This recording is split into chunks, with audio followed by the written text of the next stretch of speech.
પણ જે વર્ધીને માન સન્માન છે ને એવું ક્યાંય નથી. એટલે અને ખાસ મારે દરેક ગામમાં હું કહું છું કે ગામડાના છોકરાઓ છે ને ખાસ વર્ધીમાં સિલેક્ટ થાય કારણ કે બોડી કુદરતના ખેતરમાં કામ કરીને બોડી એટલું મજબૂત હોય ને કે એક તારાની પ્રેક્ટિસ વગર ગ્રાઉન્ડ ક્લિયર કરીને આવે. મેં કેટલાય હું લાઇબ્રેરી સંચાલક છું ત્યારવાડામાં, મેં કેટલાય એવા જોયા છે છોકરા કે જે વગર ગ્રાઉન્ડમાં કોઈ દિવસ ગ્રાઉન્ડમાં ના જાય ને પહેલા રનિંગમાં પાસ થઈને આવે. આપણા ગામડાનું કુદરતી ટેલેન્ટ છે.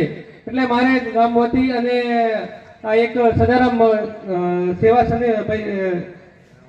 લાઇબ્રેરી વતી દરેકને મારી એક નમ્ર વિનંતી છે, પોતાના છોકરાને ભણાવો અને ખાસ કરીને બીજી આપણે ક્લાસ 1 ક્લાસ 2 ની તૈયારી કરવાની, પણ એ ના મળે એના માટે ક્લાસ 1 ની તૈયારી કરતા હોય એટલે ક્લાસ 2 તમે સિલેક્ટ થાવ.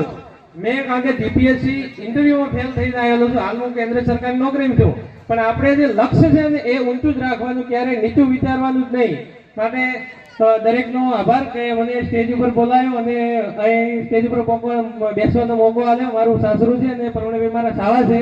એટલે સદારામ સેવા ભાઈ સદારામ લાઇબ્રેરી વતી હું મારો ભાઈ એમનો આભાર માનું છું. ખૂબ ખૂબ ધન્યવાદ.